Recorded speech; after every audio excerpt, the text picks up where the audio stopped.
Melanie Coleman wasn't just a gymnast. She was the kind of person who made you believe in goodness. She carried herself with grace, not just on the mat, but in every room she entered. A junior at Southern Connecticut State University, Melanie was the kind of student-athlete every coach dreams of. An all-state gymnast, a high school MVP, an All-America Scholar athlete recognized by USA Gymnastics. But titles barely scratched the surface. She was a nursing student, a youth coach, a beloved teammate, a daughter, a sister, and a friend. She had big dreams, and more importantly, the heart to carry them. On November 8, 2019, Melanie walked into New Era Gymnastics in Hamden, Connecticut, a place that felt more like home than a training facility. She'd practiced there for years. That day was supposed to be like any other. It wasn't a competition, it wasn't a high-pressure moment, just a routine training session, just another day in the pursuit of excellence. But then, in the blink of an eye, everything changed. Melanie was working on the uneven bars,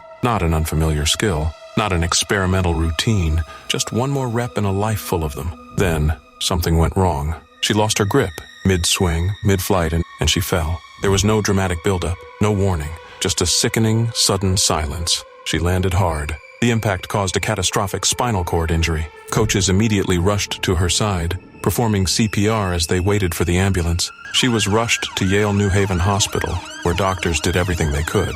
But the damage was too great. 2 days later, on November 10th, Melanie Coleman, so full of light, so full of life, was gone. She was just 20 years old. The news rippled outward in shockwaves. Fatal accidents in gymnastics, especially during training, are heartbreakingly rare. The uneven bars, with their beauty and brutality, demand absolute precision. One miscalculation, one slipped grip, and the consequences can be irreversible. For Melanie, it was. Her team was shattered, her coaches devastated. Head coach Mary Fredericks called her a sweet-spirited young woman and an incredibly hard worker. SCSU's athletic director Jay Moran described her loss as simply devastating. The owner of New Era Gymnastics, who had coached her for nearly a decade, said it was a tragic accident, unexpected and heartbreaking. But no one could find the right words, because there weren't any. What followed was an outpouring of love and sorrow. A GoFundMe page set up to support Melanie's family raised more than $32,000 in a matter of days. A meal train was launched by friends and neighbors. Community members, strangers from across the country, and fellow athletes reached out to offer condolences. Her story gripped the hearts of thousands. The ache of her loss stretched far beyond her hometown. And yet, even in grief, Melanie's life began to shine a different kind of light. Her death sparked difficult, necessary conversations. Even though her school confirmed all safety protocols had been followed, and the gym had a clean safety record, the gymnastics world paused. Why did this happen? Could it happen again? What needs to change? Advocates called for a renewed focus on injury prevention, stronger emergency readiness, better padding, more certified medical personnel at every practice, not just competitions. Because as Melanie's story made heartbreakingly clear, tragedy doesn't wait for the spotlight. It can strike anywhere, at any moment, even during a quiet training day. More than protocols, Melanie's death stirred something deeper. It exposed the razor-thin line gymnast's walk, the unrelenting push to be perfect, to stay strong, to ignore pain and risk in pursuit of scores, titles, and praise. The culture that celebrates victory must also be the one that safeguards the athlete. And in that shift, Melanie's voice, though stilled, still speaks. Her family, determined not to let her light fade, established scholarships for student athletes in her name. Her passion for sport and learning will continue to touch lives long after the headlines fade. In locker rooms, in boardrooms, in safety reform meetings, her name now holds weight. Her story is a reminder, a gymnast, a role model, and a life lived with heart. Melanie Coleman is remembered not for how she fell, but for how deeply she was loved, and how profoundly she continues to move the world she left behind.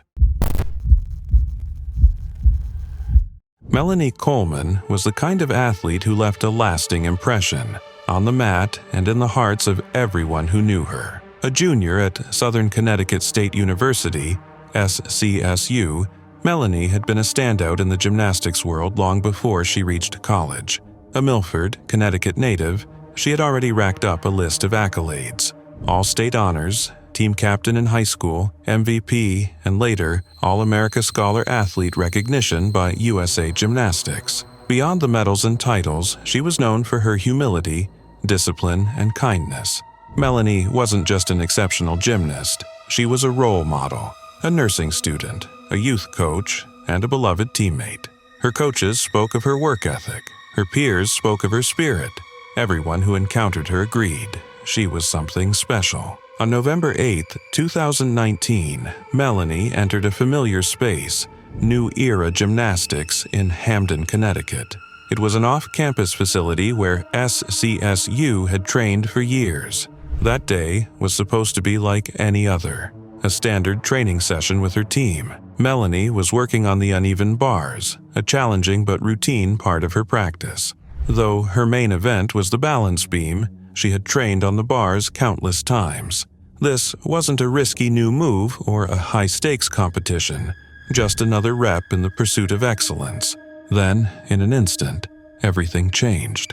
Melanie slipped while performing a maneuver on the uneven bars and fell. The specifics of the move remain largely unreported, but what's known is that she lost her grip mid-routine and suffered a severe spinal cord injury upon landing. Coaches, trained in emergency procedures, rushed to her side and began CPR while awaiting first responders. She was quickly transported to Yale New Haven Hospital, where doctors did everything they could, but the damage was irreversible. 2 days later, on November 10th, Melanie passed away. She was just 20 years old. The news sent shockwaves through the gymnastics community. Fatal accidents during training are extremely rare in the sport. The uneven bars, while visually captivating, are among the most technically demanding apparatuses, requiring immense precision, grip strength, and timing. Even with extensive safety measures in place, gymnastics remains a sport where the margin for error is incredibly slim. And for Melanie, that single slip proved fatal. Her coaches and teammates were left reeling. Head coach Mary Fredericks described Melanie as an incredibly hard worker and a sweet-spirited young woman. SCSU's athletic director, Jay Moran, called her loss devastating, and New Era's owner, who had coached Melanie for nearly a decade, described the tragedy as an unexpected accident with a tragic result. In the wake of her passing, tributes poured in. A GoFundMe page set up to support her grieving family quickly raised over $32,000. A meal train organized by friends and community members brought meals to her parents and 4 siblings. Online, Melanie's story touched thousands. People who had never met her were deeply moved by the tragedy and rallied to offer support. The message was clear. This loss was not just personal, it resonated nationally. Her death also ignited critical conversations around safety in gymnastics, particularly in training settings. Though SCSU confirmed that all protocols had been followed and the facility had a strong safety record, many began calling for renewed focus on injury prevention. Advocates urged gymnastics organizations to review their emergency response readiness, enhance padding and spotting techniques, and ensure trained medical personnel were present at every practice. Beyond the procedural reforms, Melanie's story became a symbol of the intense physical and emotional demands placed on gymnasts.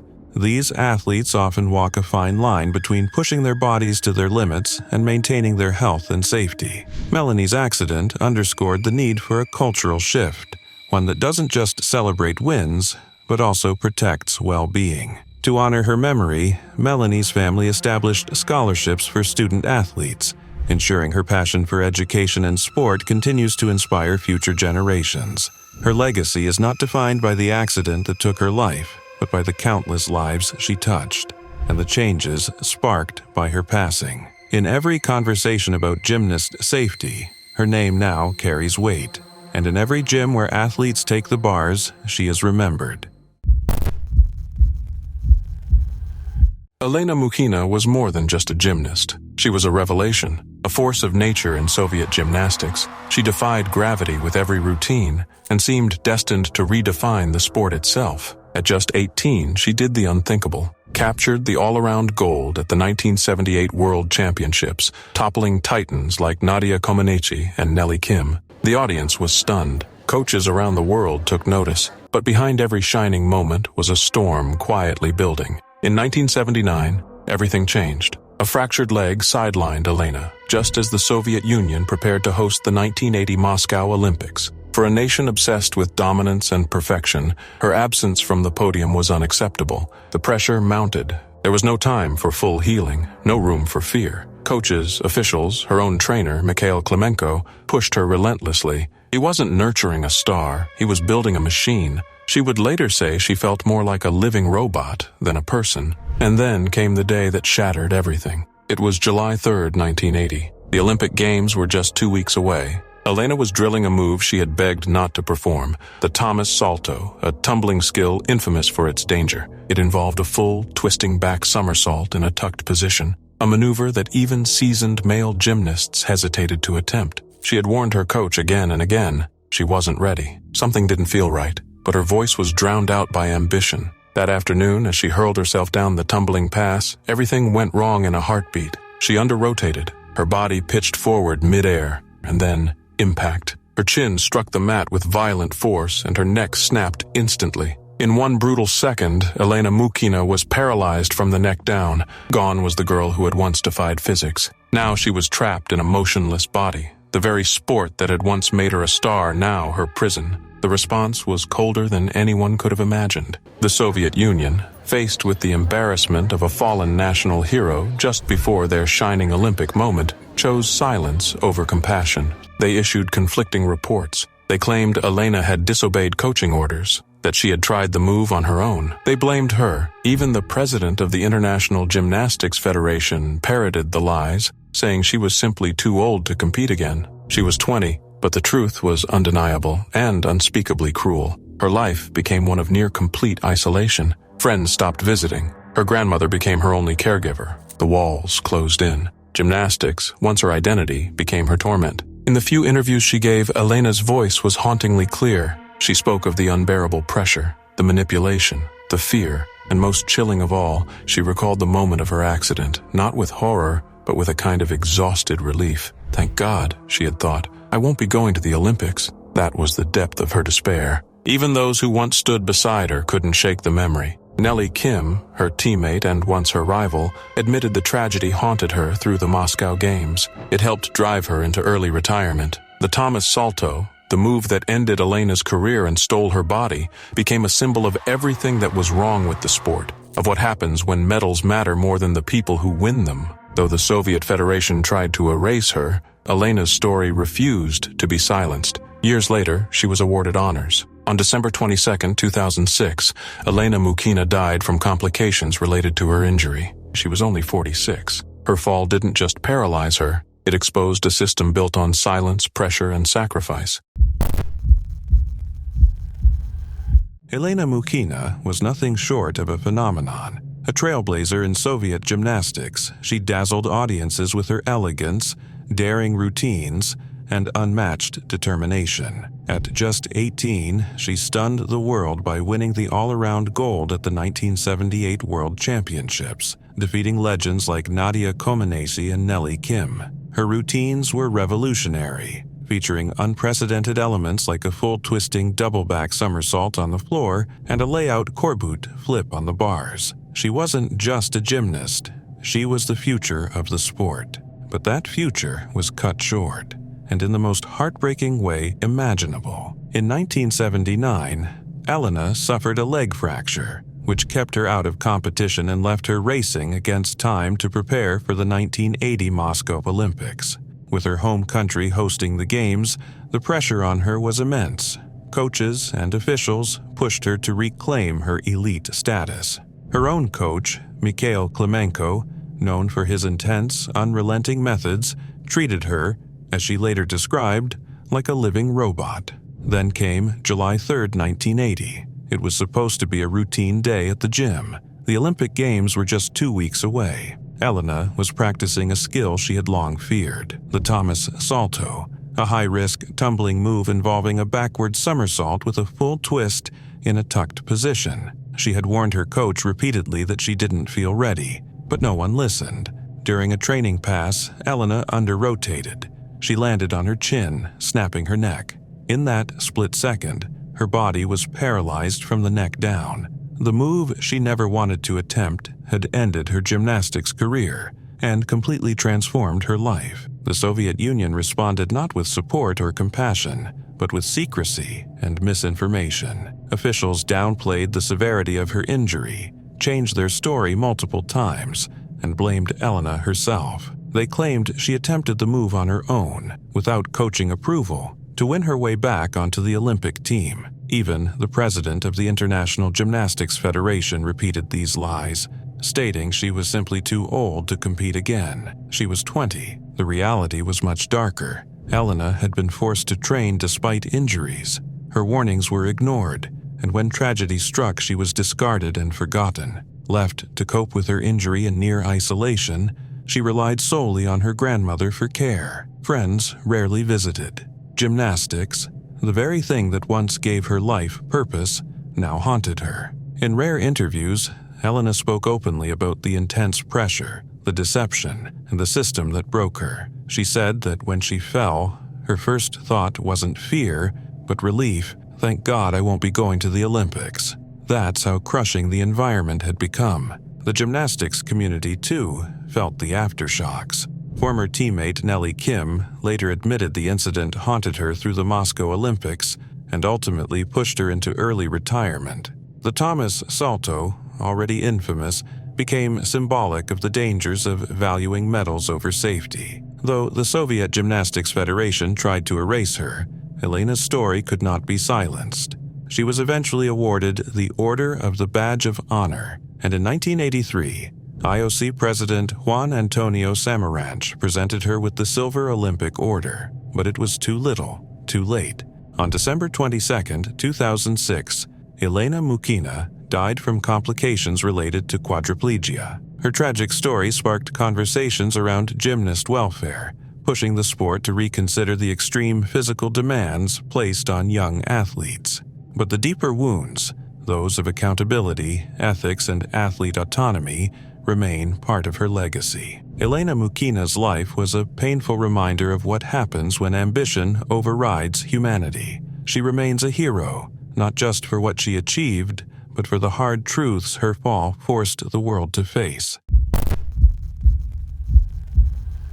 Jalisa Gomez had a spark that couldn't be ignored. Graceful, powerful, and fiercely determined, she rose from humble beginnings in San Antonio, Texas. Her parents, once migrant farm workers, watched with pride as their daughter chased something bigger than anyone in their family had dared to dream. By 14, Jalisa had earned her place among America's elite gymnasts. She wasn't just good, she was breathtaking. Coaches whispered her name as a sure bet for the 1988 Olympic Games. But talent in gymnastics has a dark companion, risk, and Jalisa was heading straight into it. Behind the elegant routines was a mounting concern. Jalisa had long struggled with one particular skill, the Yurchenko vault. It's one of the sport's most punishing moves, requiring a round-off onto the springboard, a back handspring onto the vaulting table, and then a blind twisting somersault in midair. If anything goes wrong, the consequences are devastating. Her form on it was inconsistent. Coaches noticed, teammates noticed. Even her former trainer, Bella Caroli, raised red flags.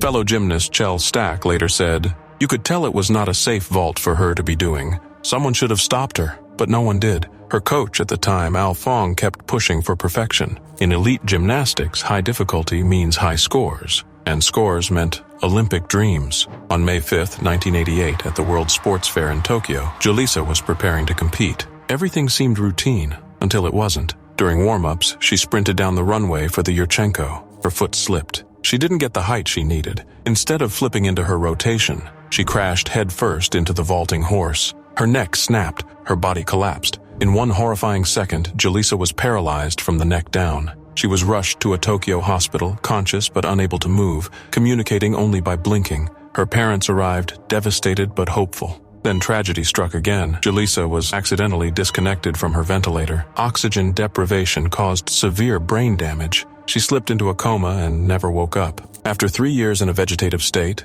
Jalisa passed away in 1991. She was just 18. Her death sent shockwaves through the gymnastics world. There had been warnings. There had been chances to stop this, and no one acted. But Jalisa's tragedy wasn't forgotten. In 1989, the International Gymnastics Federation began allowing padded U-shaped mats during vaults, previously used only in practice. By 2006, attempting a Yurchenko without one resulted in an automatic zero. The vaulting horse itself was redesigned into a wider, more stable table to prevent the kind of slip that ended Jalisa's life. Her death forced the sport to confront its silence. It exposed the danger of placing ambition above safety. Her coach, Al Fong, later admitted he sat alone in his Tokyo hotel room after the accident, asking himself, is it worth risking someone's life for a life-risking skill? For Jalisa, the answer came too late. But for thousands of gymnasts who followed, it changed everything. Safety became a priority. Samantha Cerio was everything a gymnast aspires to be. A senior at Auburn University, she was a standout star both on the mat and in the classroom, an SEC Co-Scholar Athlete of the Year, and an aerospace engineering major with a job offer from Boeing already in hand. Known for her poise, discipline, and relentless work ethic, Cerio had become one of collegiate gymnastics' brightest talents, commanding admiration for her elegant routines and fierce determination. Her final performance was meant to be a crowning moment. Instead, it became the most horrifying and heartbreaking moment of her career. April 5, 2019 started like any other meet day. The NCAA regional semifinals in Baton Rouge buzzed with excitement as gymnasts warmed up, coaches prepped routines, and fans filled the stands. Cerio stepped onto the floor with the same calm focus she'd always brought to competition. She launched into her floor routine with powerful precision, pushing for a flawless performance that would help her team advance. But then, tragedy struck. Attempting a difficult tumbling pass, a double front flip, Cerio slightly under-rotated. The miscalculation proved catastrophic. Upon landing, her legs gave way beneath her in a sickening collapse. She instantly crumpled to the mat, dislocating both knees and tearing multiple ligaments. The arena fell silent. Teammates and spectators watched in stunned horror as medical personnel rushed to her side. Her screams echoed through the stadium before she was carefully stabilized and taken away on a stretcher. The moment was captured on video, and within hours, it had gone viral. Shared across social media with millions of views, the footage of her injury ignited widespread reaction. But Cerio herself was quick to condemn the voyeuristic frenzy, tweeting, "My pain is not your entertainment." She later said in an interview with Today, "You kind of want to watch it just to see what happens, but you don't think about the people that it could impact." Her words became a rallying cry for more empathy online and greater respect for athletes' dignity. Despite the gruesome injury and abrupt end to her athletic career, Cerio remained inspiringly resilient. In an emotional Instagram post just days later, she announced her retirement from gymnastics. "After 18 years, I am hanging up my grips and leaving the chalk behind." But she made it clear she wouldn't be defined by a single moment. Her next goal?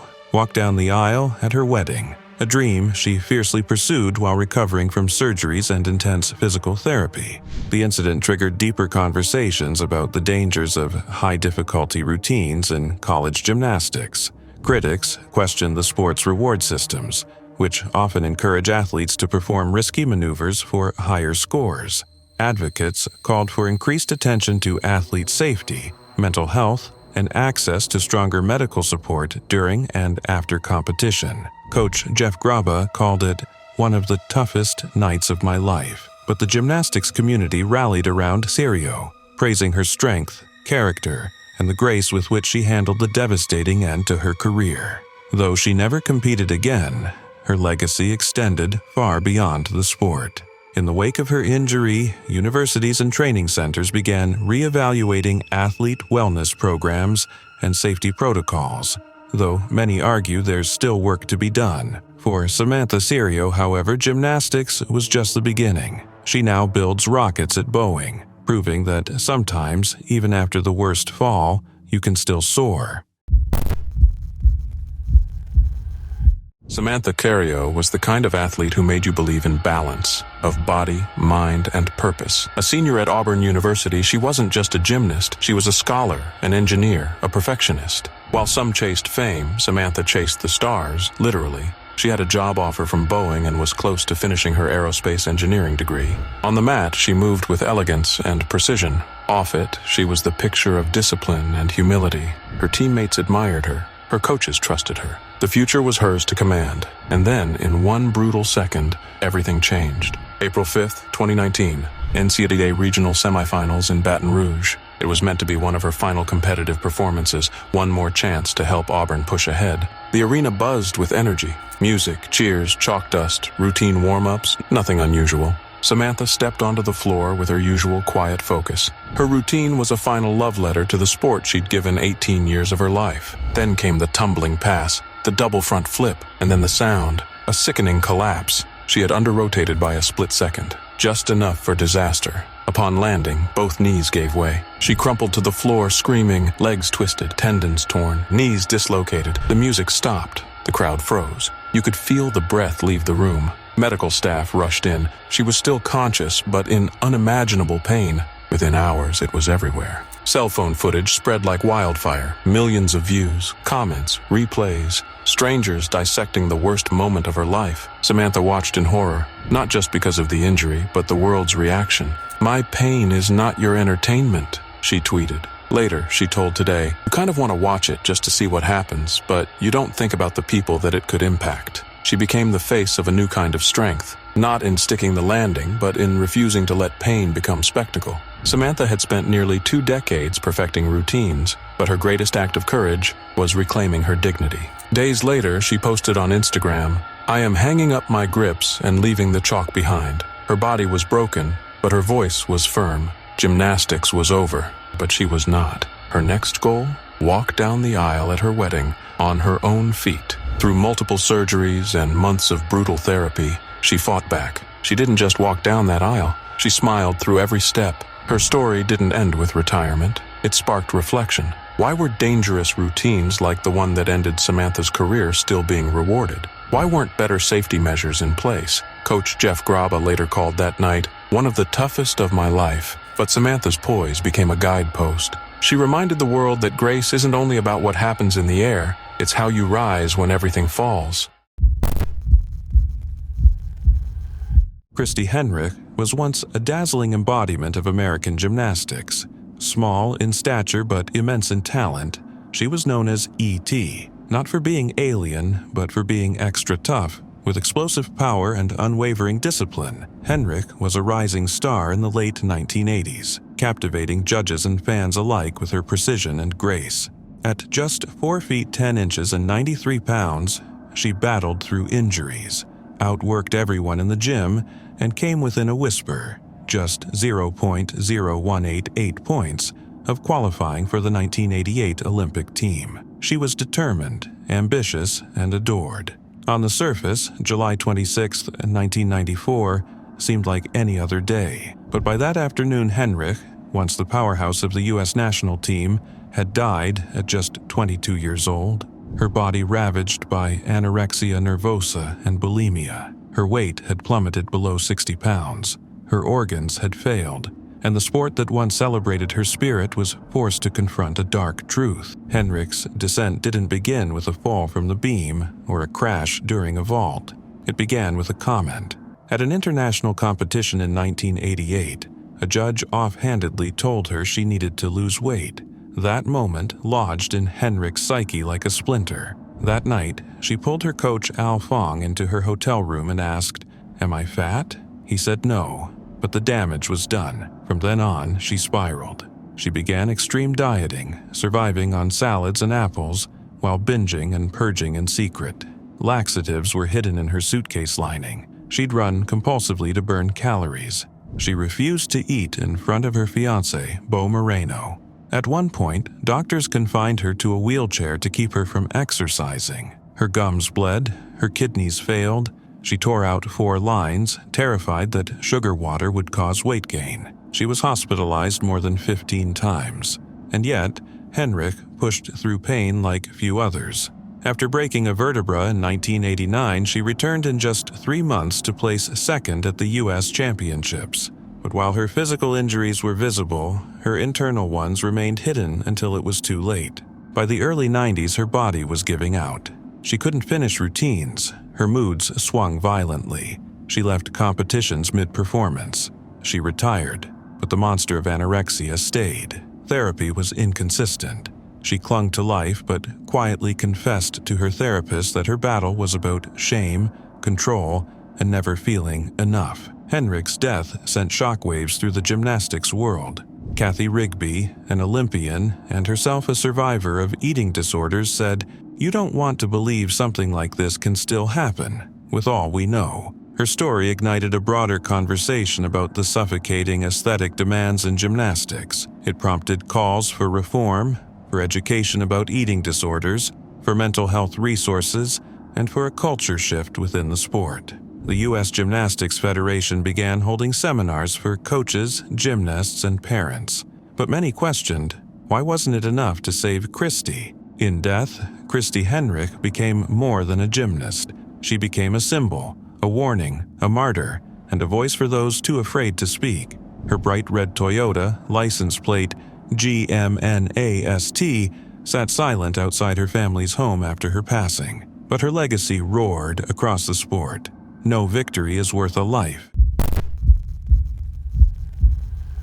Christy Henrich was a spark in motion, small in size but impossible to overlook. Standing just 4'10" and weighing 93 pounds, she earned the nickname E.T., not for being otherworldly, but for being extra tough. With explosive strength and razor-sharp precision, she wasn't just a gymnast, she was a force. In the late 1980s, she was one of America's brightest rising stars, a fixture on the national team, and a hair's breadth, just 0.0188 points, from making the 1988 Olympic squad. She lived for the sport, and the sport, for a time, loved her back. But the admiration came with a price tag, a silent one that would eventually take everything. It didn't start with a fall or a bad dismount. It started with a sentence, one that didn't even come from a coach. At an international meet in 1988, a judge made an offhand comment. "She needs to lose weight." Just a few words. But in a world where appearance is performance, where thinness is discipline and control, that remark sunk deep. That night, Christy pulled her coach, Al Fong, aside in their hotel room. "Am I fat?" she asked. He told her no, but it didn't matter. The seed had been planted. From that moment, she began to unravel, quietly, invisibly. She turned to restriction. Apples, lettuce, just enough to survive practices, not enough to nourish a body. Then came the purging. Laxatives hidden in her suitcase, secret binges, shame masked by relentless training. She began to run obsessively, even when her body begged for rest. Her fiancé, Bo Moreno, watched her avoid meals entirely, refusing to eat in front of him. Her decline was painful but precise, an athlete directing her discipline inward, punishing herself for not being enough. Doctors tried. They hospitalized her. At one point, they confined her to a wheelchair just to stop her from burning more calories. Her gums bled. Her kidneys were failing. IV lines were torn out because she believed sugar water would make her gain weight. Her body was falling apart, but Christy kept fighting. When she broke a vertebra in 1989, she returned just 3 months later to take second at nationals. Her pain tolerance was mythic, but the torment inside that no one saw. By the early 90s, her body began to betray her. She couldn't finish routines. Her performances broke down. She pulled out mid-competition, erratic and exhausted. Retirement followed, but the disease didn't retire with her. It stayed and worsened. Therapy came in fragments. Sometimes she resisted. Sometimes she opened up. In one session, she admitted the truth. Her illness wasn't just about food. It was about shame, control, and the crushing fear that she'd never be good enough. On July 26, 1994, the gymnast who once lit up arenas died in a hospital bed. Christy was just 22 years old. She weighed less than 60 pounds. Her organs had failed. Her body couldn't take anymore. The girl who had once flipped across balance beams with terrifying ease had been consumed by a disorder that no one could see until it was too late. Her death hit the gymnastics world like a tidal wave. For years, the aesthetic pressure had been there, quiet, unspoken, brutal, and Christy became its most devastating consequence. Olympic legend Kathy Rigby, who had battled eating disorders herself, put it bluntly, "You don't want to believe something like this can still happen with all we know." But it had happened, and it couldn't be ignored. Conversations followed. Painful ones. The U.S. Gymnastics Federation began holding seminars. Coaches were told to look for signs. Parents were urged to intervene. But behind every attempt at reform, one question lingered. Why wasn't it enough to save Christy? Why didn't anyone see what was happening before it was too late? After her death, her bright red Toyota sat in silence outside her family home. Its custom license plate read Gymnast, a title she once wore with pride. Now it was a ghost of what she had given and what had been taken. Jalisa Gomez was a rising star, graceful, strong, and full of promise. Born in San Antonio, Texas, to hardworking parents who once toiled as migrant farm workers, Jalisa's journey was a story of determination and dreams. By just 14, she had earned her place among America's elite gymnasts, dazzling judges with her balance beam and uneven bars routines. She was widely seen as a strong contender for the 1988 Olympic Games. Those who watched her saw not just talent, but the grit of a future champion. May 5, 1988, was supposed to be just another competition day, a chance for Jalisa to shine at the World Sports Fair in Tokyo. There was excitement in the air, and everything seemed routine, but behind the scenes, there had been concerns.